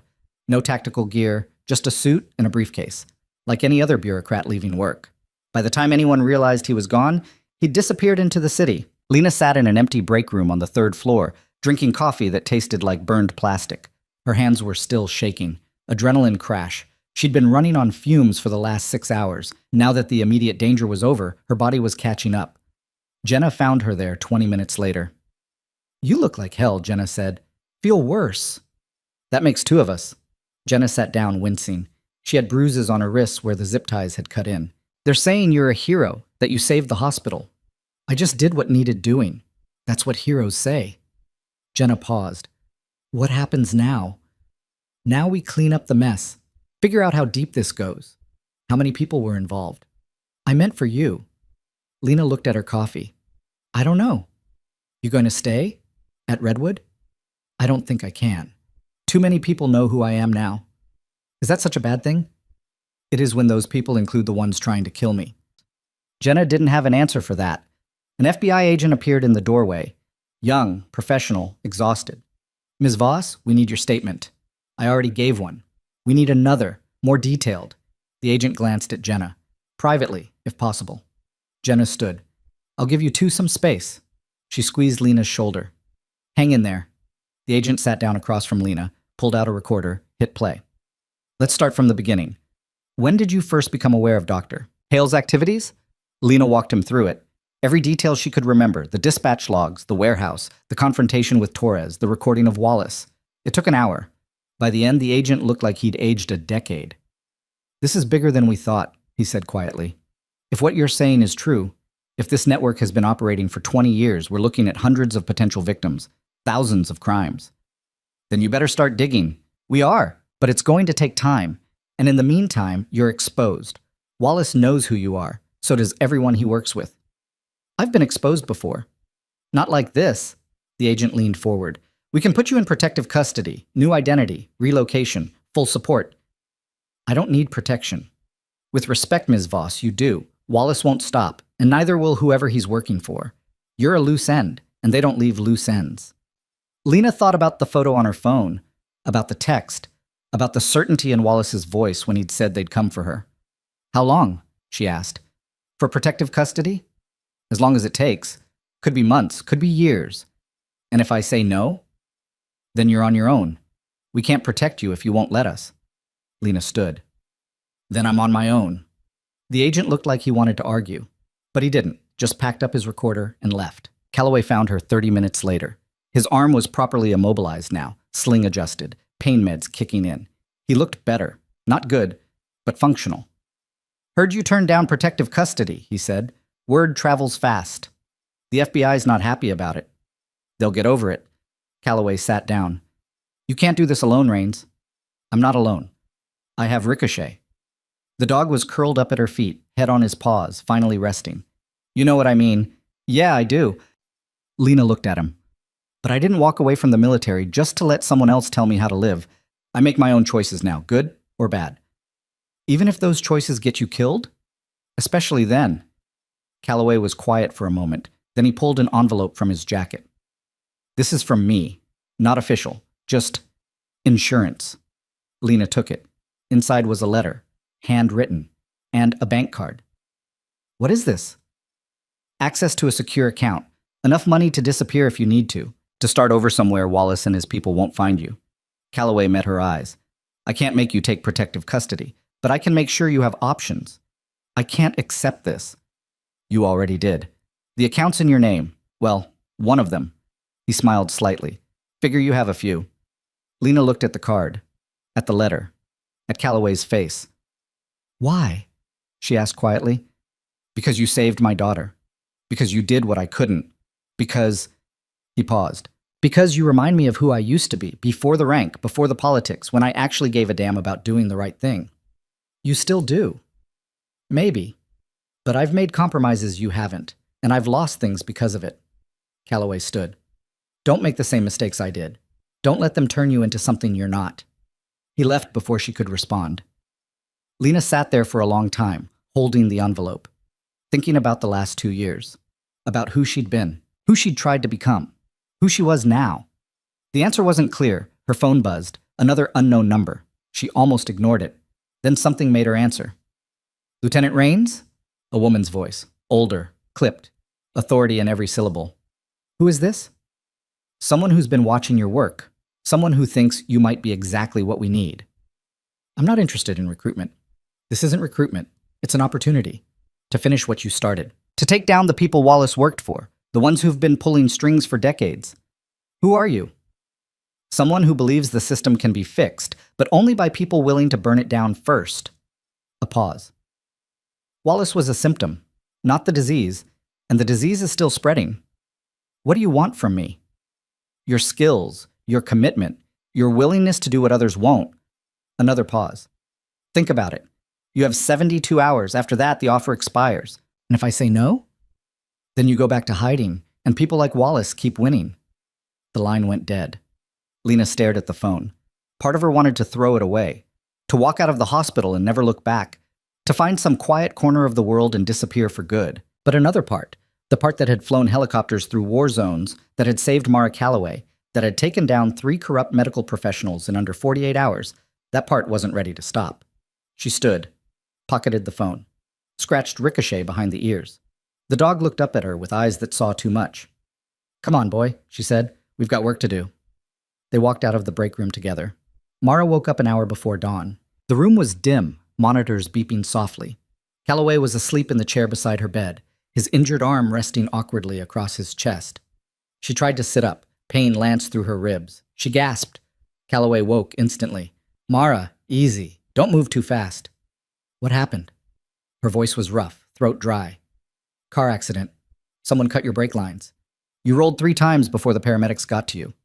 Memory flooded back, the steering wheel not responding. The screaming brakes, the world flipping upside down. Ricochet barking, frantic, trying to protect her. Ricochet, he's fine. Saved your life, actually. Wouldn't let anyone near you until the right person showed up. What right person? Calloway smiled. Long story. I'll tell you when you're stronger. Tell me now. So he did. Condensed version. Hit the highlights. Skipped the parts that would give her nightmares. By the time he finished, Mara was staring at him like he'd lost his mind. A nurse did all that? She's not just a nurse. She's... Calloway paused. She's someone who doesn't give up, even when she should. I want to meet her. You will, when you're out of here. Mara looked at her father, really looked. Saw the bandages, the exhaustion, the weight he was carrying. You got hurt, she said quietly. I'm fine. Don't lie to me. Calloway sighed. Got shot, but I'm okay. The nurse patched me up. Probably saved my life, too. She sounds like a badass. She is. Then I definitely want to meet her. Calloway squeezed her hand. You will. I promise. Lena left the hospital as the sun was coming up, orange light bleeding across the skyline, the city waking up, traffic building, normal life resuming. She walked to her car, parked 3 blocks away, covered in a thin layer of dew. Ricochet jumped in the passenger seat. She started the engine, sat there for a moment, hands on the wheel, trying to decide where to go. Her apartment wasn't safe. Redwood wasn't safe. Nowhere in the city was truly safe anymore. But running felt wrong. Her phone buzzed. Text from Jenna. Thank you. For everything. If you ever need anything, I'm here. Lena typed back. Same. Another buzz. This one from Calloway. Mara's awake. Wants to meet you. When you're ready. Lena stared at the message. Felt something warm in her chest. Something she hadn't felt in a long time. Purpose. She pulled out of the parking spot. Headed toward the safe house Calloway had mentioned earlier. Figured she'd lay low for a few days. Figure out her next move. Decide whether to take the mysterious woman's offer or disappear for good. She made it 2 miles before she noticed the tail. Black sedan. 3 cars back. Keeping pace. Not obvious. But there. Lena's hands tightened on the wheel. She took a random turn. The sedan followed. Another turn. Still there. Her pulse quickened. She reached for her phone. Before she could dial, it rang. Unknown number. She answered. Who is this? Pull over. Male voice. Calm. Professional. Don't make this difficult. Who are you? Someone who's been cleaning up Wallace's messes. And right now, you're the biggest one. Lena checked the rear view. The sedan was closer now. She could see 2 figures in the front, both watching her. What do you want? To tie up a loose end. Wallace should have done it himself. But he ran, so now it's my job. Good luck with that. Lena floored it. The sedan matched her speed, pulled alongside. The passenger window rolled down. Lena saw the gun before the man even raised it. She swerved hard right. The shot went wide. Glass shattered. Ricochet barked, sharp and loud. Lena took another turn, gunned it down a side street. The sedan stayed with her. Closer now, ramming distance. Impact from behind. Her car lurched forward. Lena fought to control it. Another hit, harder. Her bumper tore free, skidded across the asphalt. She couldn't outrun them. Not in this car. Not with them this close. So she did the only thing that made sense. She slammed on the brakes. The sedan shot past her. Driver caught off guard. Lena threw the car in reverse, backed up hard, then forward again into a sharp turn. Headed in the opposite direction. The sedan was already turning around. Lena's phone rang again. Different number. She answered, breathless. Where are you? Calloway's voice. Being chased. Black sedan. 2 hostiles. Armed. Location? She rattled off the street. Heard Calloway relaying it to someone. Help's coming. 3 minutes. Can you last that long? I'll try. Another impact from behind, harder this time. Her car fishtailed. She corrected, barely. Ricochet was braced against the dashboard, teeth bared, ready. Lena saw an alley ahead, narrow, tight. She took it without slowing. The sedan followed. Bad choice. The alley was barely wide enough for one vehicle. Metal scraped against brick on both sides. Lena burst out the other end. The sedan was stuck, wedged between the walls. She kept driving. 2 minutes later, 3 unmarked SUVs appeared. Federal. They boxed her in, guided her to a stop in an empty lot. Calloway got out of the lead vehicle. Ran to her car. You okay? Yeah, they still in the alley? My guys are pulling them out now. He looked at her. Really looked. You can't keep doing this alone, Rains. I know. Then stop trying. Lena leaned back against the seat, closed her eyes, felt the adrenaline finally draining away. I don't know how, she said quietly. Then let me help you figure it out. She opened her eyes, looked at him, at Ricochet, at the federal agents securing the perimeter, and she made a choice. Okay, she said, but on my terms. Deal. 40 minutes later, the 2 men from the sedan were in federal custody, both talking, both confirming what Lena already knew. Wallace had put out a contract, open bounty. Anyone who brought him proof of Lena's death would get paid. Handsomely. Which meant this wasn't over. It was just beginning. Lena sat in one of the SUVs, watching the interrogation through a tablet feed. Calloway was beside her, making calls, coordinating with 6 agencies. How many people do you think he hired? Lena asked. Hard to say. Could be 5. Could be 50. Wallace has resources we're still tracking. Calloway looked at her. But we'll find them. And we'll shut this down. Before they find me? That's the plan. Lena wasn't convinced, but she was too tired to argue. Her phone buzzed. Another unknown number. She showed it to Calloway. He nodded. She answered on speaker. Lieutenant Rains, the same woman's voice from earlier. I see you've been busy. Who is this? Someone who can make the contract disappear. Someone who can give you back your life. But you have to work with me. Why would I trust you? Because I'm the only person who knows where Wallace is right now, and I'm willing to trade that information for your cooperation. Lena's heart stopped. You know where he is? I do, and I'll tell you. But only if you agree to help me dismantle the rest of his network. All of it, top to bottom. Lena looked at Calloway. He was already nodding. What do you need from me? Lena asked. Everything you know. Everyone you've identified. Every piece of evidence you've gathered, and then the woman paused. I need you to go undercover one more time to finish this. Undercover where? Somewhere Wallace never thought you'd go. Somewhere he thinks is safe. Where? The woman told her, and Lena felt her blood run cold. Because the place the woman was describing, the final piece of Wallace's network, the core of the entire operation, was a place Lena knew well. A place she'd worked 2 years ago, before she became a nurse, before she disappeared. A military hospital in Virginia, where her old squad had died, where everything had started. No, Lena said. I can't go back there. You can, and you will, because if you don't, Wallace wins. And everyone you've saved, Mara, Jenna, Calloway, they all become targets. Lena closed her eyes. How long do I have? 72 hours. After that, Wallace disappears for good, and so does your chance to stop him. The line went dead. Calloway was staring at her. What military hospital? Lena opened her eyes, met his gaze. Fort Sterling Medical Center, where I was stationed, where my unit... She stopped, swallowed. Where I lost everyone. You don't have to do this. Yeah, I do. Lena straightened. Because she's right. If I don't finish this, it never ends. Then I'm coming with you. No, you're staying here, protecting your daughter. Mara's got a full security detail, and she needs her father, not another soldier. Lena's voice was firm. This is my fight. Let me finish it. Calloway looked like he wanted to argue, but he didn't. 72 hours, he said finally. After that, I'm coming to get you, whether you're done or not. Deal. Lena spent the next day preparing, gathered everything she'd learned, every name, every document, every recorded conversation, compiled it into a comprehensive file, and handed it over to the FBI. Then she called the mystery woman back. I'm in, Lena said. Tell me where Wallace is. First, you go to Fort Sterling, establish your cover, then I'll give you his location. That wasn't the deal. The deal is you do what I say, when I say it, or you get nothing. The woman's voice hardened. This is bigger than Wallace, bigger than Meridian. If you want the whole truth, you follow my instructions. Clear?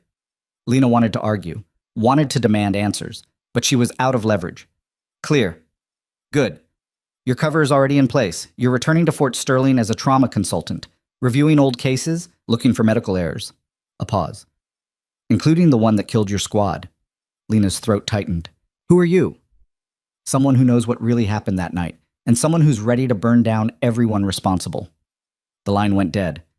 Lena booked a flight to Virginia, left Ricochet with Calloway.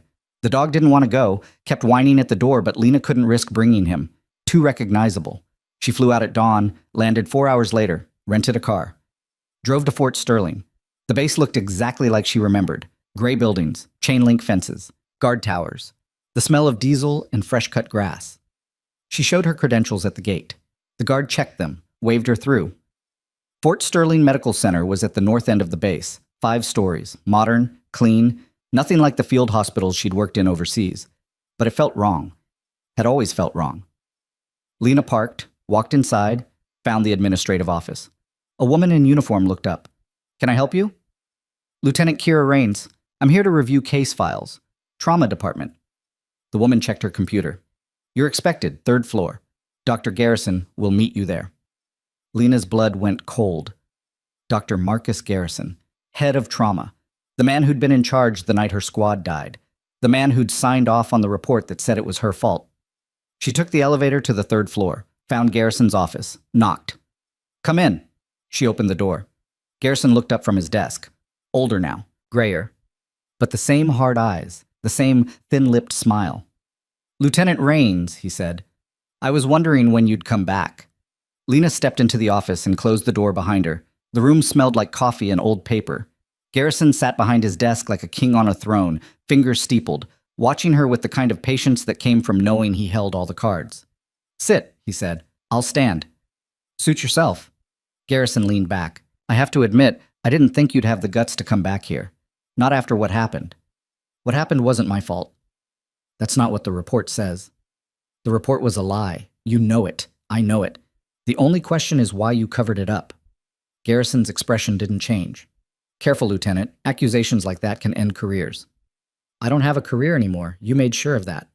No, you made sure of that. The second you walked away from your post, you forfeited any claim to being a soldier. He picked up a folder from his desk. opened it. You were supposed to be flying medevac that night, but you weren't. You were grounded. Medical leave, exhaustion, the report said. So when your squad called for evac, someone else had to fly. Someone less experienced, and they didn't make it. Lena's hands curled into fists. I was grounded because you signed the order. You pulled me off the roster 12 hours before the mission. For your own safety. Bullshit. You pulled me because I'd reported irregularities in your supply chain, missing medications, falsified records. You knew I was close to finding out what you were doing. Garrison set the folder down. And what exactly do you think I was doing? Selling medical supplies on the black market, partnering with contractors to siphon equipment, using this hospital as a front for a smuggling operation. Lena took a step closer. My squad died because you needed me out of the way, because I was asking questions you couldn't answer. Prove it. I will. Garrison smiled. Good luck with that. The records you're looking for were destroyed years ago, along with anyone who might have corroborated your story. Not everyone. Lena pulled out her phone, played a recording. A voice came through, older, male, shaking, but clear. Doctor, Garrison ordered the supply transfers. I saw the manifests. He was moving morphine, antibiotics, surgical kits, selling them to a private contractor called Meridian Group. I tried to report it, but he threatened my family. Said if I talked, they'd disappear. The voice belonged to a former logistics officer, one Lena had tracked down 3 days ago, one who'd finally agreed to testify. Garrison's smile vanished. That doesn't prove anything, he said, but his voice had lost its edge. It proves enough, especially when combined with the financial records I pulled from Meridian's servers, the ones showing regular payments to an account registered under your wife's maiden name. Lena pocketed the phone. You've been selling to them for 15 years, long before Wallace got involved. You were the prototype, the proof of concept. Garrison stood slowly. You have no idea what you're dealing with. Then explain it to me. You think this is about money? About some corrupt doctor skimming supplies? Garrison moved around the desk. This is about survival. About keeping the system running when the system doesn't care if we live or die. You know what military hospitals get in funding? Scraps. We're expected to save lives with outdated equipment and half the staff we need. So yeah, I made deals. I found ways to keep this place operational. By letting soldiers die? By making hard choices you were too naive to understand. My squad wasn't a hard choice. They were people, and you killed them to protect your operation. Garrison's jaw tightened. I didn't kill anyone. That pilot made a mistake. Flew into hostile territory without proper support. That's on him, not me. He flew because I wasn't there. And I wasn't there because you grounded me. To save your life. To save your ass. Lena's voice was cold. You knew if I kept digging, I'd find the connection to Meridian, so you pulled me. And when my squad needed evac, you sent someone expendable, someone who wouldn't ask questions. Garrison stared at her. Then he laughed. Bitter. Tired. You want me to say I'm sorry? Fine, I'm sorry. I'm sorry your friends died. I'm sorry you couldn't save them. But none of that changes the fact that you walked away. You quit. And that's on you. I didn't quit. I was forced out. Semantics. No. Truth. Lena pulled out another phone. This one belonged to the mystery woman who'd sent her here. And the truth is about to go public. Every transaction, every name, every crime, including yours. Garrison's face went pale. You're bluffing. Am I? Lena set the phone on the desk. Pressed play. A video filled the screen. News footage, federal agents raiding a warehouse, arresting directors, seizing documents, and in the center of it all, a federal prosecutor reading charges. Dr. Marcus Garrison, head of trauma at Fort Sterling Medical Center, is wanted in connection with conspiracy, fraud, and manslaughter. A warrant has been issued for his arrest. Garrison grabbed the phone, threw it against the wall. It shattered. That doesn't mean anything. I have lawyers, connections. This will never stick. Maybe. But it doesn't have to stick in court. Lena gestured toward the window. It just has to stick in the headlines. And by tonight, every news outlet in the country will know your name. Know what you did. Know how many soldiers died because you were too greedy to do your job. Garrison lunged, grabbed her by the throat, slammed her against the wall. You self-righteous little... Lena drove her knee into his gut. He doubled over. She followed with an elbow to the jaw. He went down hard, gasping. The door burst open. 2 MPs stormed in, weapons drawn. On the ground, now! Garrison didn't move. Just lay there, bleeding, staring at Lena with pure hatred. The MPs cuffed him, read him his rights, hauled him out of the office. Lena stood there, breathing hard, watching him go. One of the MPs turned back. You okay, ma'am? Yeah, I'm fine. We'll need a statement. You'll get one. They left. Lena sank into Garrison's chair. Her hands were shaking, not from fear, from release, from the weight of 2 years finally lifting. Her phone rang. The mystery woman. Lena answered. It's done. Good. Now for Wallace. Where is he? Malta, small island, private estate. He thinks he's safe. Is he? Not anymore. I've already sent the coordinates to the FBI. They'll have him in custody within 48 hours. Why are you helping me? Silence. Then, because I lost someone too. To this system. To people like Garrison and Wallace who think power makes them untouchable. And I'm tired of watching them win. Who did you lose? My daughter. She was a nurse. At Fort Sterling, she found out about Garrison's operation, tried to report it. He had her transferred, then killed in a training accident overseas. The woman's voice cracked. Her name was Amy, and she deserved better. Lena closed her eyes. I'm sorry. Don't be sorry. Just make sure they pay. I will. I know. A pause. There's one more thing. Meridian had a partner. Someone inside the Department of Defense. Someone who's been protecting them for years. I'm sending you the file now. Lena's phone buzzed. She opened the attachment, read the name. Her blood went cold. No, she whispered. Yes. And if you don't stop him, everything we've done means nothing. The line went dead. Lena stared at the name on the screen. The man who'd been coordinating with Meridian, who'd been protecting Garrison, who'd kept Wallace in power, General Theodore Vance, Secretary of Defense, the same man who'd signed her discharge papers, who'd told her she was unfit for duty, who'd buried her complaints about Garrison. He'd been part of it from the beginning. Lena left Fort Sterling that night, drove straight to the airport, caught the first flight to Washington, D.C., landed at dawn. Calloway met her at the terminal. I got your message, he said. Vance? He's been running the whole thing. Meridian, Garrison, Wallace, all of it. That's impossible. Vance has been secretary for 8 years. He's one of the most respected. Respected doesn't mean clean. Lena handed him the file. Read it. Calloway did. His expression darkened with every page. Jesus, if this is true, it's true. The woman who sent it to me has been tracking him for years. She has everything. Bank records, emails, recordings. Who is she? I don't know, but she's on our side. Lena looked at him. Can you get me in front of Vance? You want to confront the Secretary of Defense? I want to make him confess. That's insane. So was everything else I've done in the last week. Calloway stared at her. Then he pulled out his phone. Give me an hour. 53 minutes later, Lena was standing outside Vance's office in the Pentagon. Calloway had called in every favor he had, pulled strings Lena didn't even know existed, and somehow, impossibly, gotten them a meeting. You have 10 minutes, Calloway said.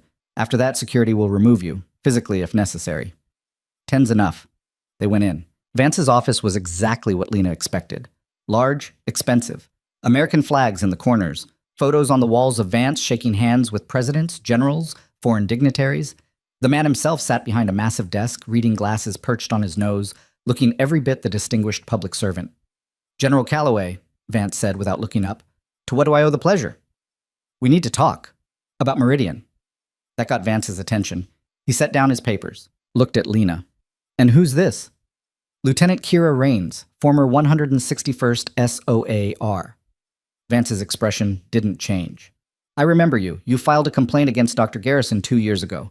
Claimed he was involved in some kind of smuggling operation. He was. The investigation found no evidence. Because you buried it. Lena stepped forward. You killed the investigation, had me discharged, covered for Garrison, all to protect Meridian. Vance leaned back. Those are serious accusations, Lieutenant. I have proof. Do you? Vance smiled. Because from where I'm sitting, you're a discharged soldier with a grudge, nothing more. Lena pulled out a tablet, played a video. Vance's face appeared on screen. Younger, different setting, but unmistakably him. He was sitting across from a man Lena now recognized as Wallace. They were in a restaurant, private room, no one else visible. The shipments need to be cleaner, Vance was saying. We can't afford another audit. I'll handle it, Wallace replied. But I need more cover on the Hill. Someone who can shut down investigations before they start. Already done. I've got 3 committee chairs in my pocket. They won't ask questions. The video ended. Vance's smile faded. Where did you get that? Does it matter? That video is classified. You're in possession of stolen government property. And you're in possession of blood money. Lena set the tablet down. How much did Meridian pay you? Millions? Tens of millions? I don't know what you're talking about. Then explain the offshore accounts, the shell companies, the payments that coincide with every major Meridian operation over the last decade. Lena pulled up another file. Or explain why soldiers keep dying under mysterious circumstances, right after they start asking questions about supply chains. Vance stood. I think we're done here. We're not. Calloway moved to block the door. You're going to sit down, and you're going to answer her questions. Or what? You'll arrest me? On what charge? Conspiracy, treason, murder. Calloway's voice was ice. Pick one. Vance's jaw tightened. He looked at Lena, at Calloway, at the tablet still sitting on his desk. Then he sat down. What do you want? He asked quietly. The truth. The truth is complicated. Try me. Vance was silent for a long moment. Then he spoke. You think you understand how the world works, but you don't. You see corruption. I see pragmatism. You see crimes. I see necessary evils. Necessary for who? For everyone. The military runs on contracts, billions of dollars flowing through hundreds of companies, and sometimes those companies need help, protection, a friendly face in the right office. Vance leaned forward. Meridian provided services our government couldn't, eliminated threats our laws wouldn't allow us to touch, and in return I made sure they had access. Access to what? Intelligence, targets, resources. Vance's voice was matter-of-fact. They did the dirty work. I gave them the tools. Everyone won. Except the people they killed. Acceptable losses. Lena felt something snap inside her. My squad wasn't acceptable. They were people, with families, with futures, and you sacrificed them to protect a profit margin. I sacrificed them to protect national security. Bullshit! Lena slammed her hand on the desk. You sacrificed them because it was easier than doing your job, because it was more profitable to let Meridian handle things than to follow the law. Vance's expression hardened. You don't get to judge me. You've never had to make the kinds of decisions I make. You've never had to choose between bad and worse.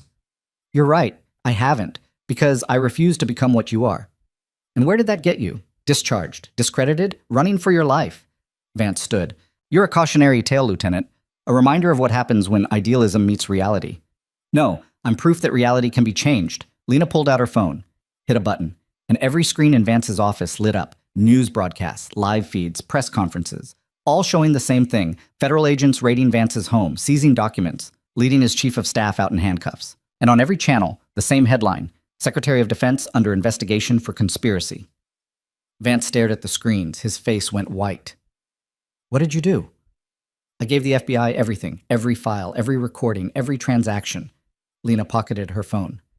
By tonight, you'll be arrested. By next week, you'll be indicted. And by next year, you'll be in prison. Vance lunged for the phone on his desk. Calloway was faster, grabbed his wrist, twisted. Vance gasped, dropped to his knees. It's over, Calloway said quietly. You're done. Security burst in 30 seconds later, but they weren't Vance's people. They were FBI. With a warrant. With orders. They cuffed Vance, read him his rights, led him out of his own office while cameras flashed in the hallway. Lena watched him go. Felt something close to satisfaction. Not happiness. Not relief. Just the quiet certainty that justice, however imperfect, had been served. Calloway put a hand on her shoulder. You okay? Yeah, I think I am. What happens now? Now we make sure everyone else goes down too. They did. Over the next 3 weeks, the dominoes fell. Wallace was arrested in Malta, extradited to the United States, charged with conspiracy, murder, and treason. His trial was set for the following year. Garrison was convicted on federal charges, sentenced to 25 years without parole. His medical license was revoked. His reputation destroyed. Torres, Hale, and Sarah Crane all cut deals, testified against Vance and Wallace, received reduced sentences in exchange for cooperation. Meridian Group was dismantled, its assets seized, its operatives arrested in 6 countries. The network that had operated for 2 decades was gone in a matter of weeks. And Lena? She testified. In front of Congress. In front of military tribunals. In front of anyone who would listen. She told them about Garrison. About Wallace. About Vance. About the system that had allowed all of it to happen. And slowly, painfully, things began to change. Fort Sterling Medical Center underwent a complete audit. 3 more doctors were found to be involved in Garrison's smuggling operation. All were arrested. The hospital was placed under federal oversight. New regulations were passed, requiring independent review of military medical facilities. mandating transparency in supply chains, creating protections for whistleblowers. It wasn't perfect, it wasn't enough, but it was a start. Lena received a formal apology from the Department of Defense. Her discharge was overturned, her record cleared. She was offered reinstatement, full rank, full benefits. She declined. "I'm done being a soldier," she told the review board, "but I'm not done fighting." Instead, she took the money Callaway had given her, used it to start a foundation, an organization dedicated to supporting whistleblowers in the military, providing legal aid, offering protection, giving people like her a voice. She called it Ghost Raven Initiative, after her old call sign, a reminder of who she'd been and who she'd become. Jenna signed on as the first full-time staff member. Mara, once she recovered, volunteered as an advocate. Even Ricochet had a role, therapy dog for veterans dealing with trauma. The foundation grew, slowly at first, then faster. Within 6 months, they'd helped expose 2 more corrupt officials. Within a year, they'd changed policy at 3 major military installations. And Lena? She went back to nursing, part-time, at a small clinic in a quiet neighborhood far from Redwood City. No drama, no conspiracies, just people who needed help. She was good at it, better than she'd been before, because now she knew what she was fighting for. Not just patience, but truth. Justice. The belief that one person, however small, could make a difference. One afternoon, 6 months after Vance's arrest, Lena was leaving the clinic when her phone rang. Unknown number. She almost didn't answer. Then something made her pick up. Lena Raines? A familiar voice, the mystery woman. "Yeah. I wanted to thank you for everything you did, for finishing what my daughter started. I didn't do it alone." "No, but you did it. That's what matters." A pause. "I also wanted to tell you something about your squad, the night they died." Lena's chest tightened. "What about it?" "It wasn't just Garrison. There was another pilot, someone who volunteered to fly that night, even though they weren't qualified. Someone who wanted to prove themselves." "Who?" "Lieutenant Marcus Webb. He was Garrison's nephew. Garrison pulled strings to get him the assignment. Thought it would be an easy run, but Webb panicked under fire. Made bad calls, got everyone killed." Lena closed her eyes. "Where is he now?" "Dead. Killed himself 6 months after the incident. Couldn't live with the guilt." "So no one pays for that?" "No, but at least you know it wasn't your fault. It never was." Lena didn't know what to say. "Take care of yourself, Lieutenant," the woman said. "You've earned it." The line went dead. Lena stood there for a long time. Then she got in her car, drove to the cemetery where her squad was buried, stood in front of 5 headstones. "I'm sorry I couldn't save you," she said quietly. "But I made sure the people who killed you paid, and I'm going to keep making sure no one else has to go through what we did." The wind picked up, rustled the leaves, carried her words away. She stayed until sunset. Then she left. Drove home. Fed Ricochet. Made dinner. Sat on her porch and watched the stars come out. Her phone buzzed. Text from Callaway. "Mara wants to know if you're coming to her graduation next month. She insists you sit with family." Lena smiled. Typed back. "I'll be there." Another text. This one from Jenna. "Got 3 new cases today. All military. All need help. You free tomorrow?" Lena looked at the message, at the stars, at Ricochet sleeping at her feet. She'd spent 2 years trying to disappear, trying to be invisible, trying to outrun the weight of who she'd been. But she'd learned something in the process. Invisibility wasn't safety, it was surrender. And she was done surrendering. She typed back to Jenna, "I'm free. Let's get to work." And for the first time in a long time, Lena felt like herself. Not the soldier she'd been, not the ghost she'd tried to become. But something new. Something stronger. Someone who knew that power didn't come from rank or recognition. It came from refusing to be silent, from standing up when everyone else sat down, from fighting even when the fight seemed impossible. She'd been dismissed, underestimated, told she didn't matter. And she'd proven every single one of them wrong. Not because she was perfect, not because she was fearless, but because she cared, and she refused to stop caring. That was her strength. That was her power. And no one, not Wallace, not Garrison, not Vance, not anyone, could ever take that away. Lena Raines wasn't a hero. She was just a nurse who gave a damn. And sometimes, that was enough to change the world. She stood, walked inside, let Ricochet follow, closed the door on the past and opened it to whatever came next, because the fight wasn't over. It never would be. But she was ready. And this time, she wasn't facing it alone.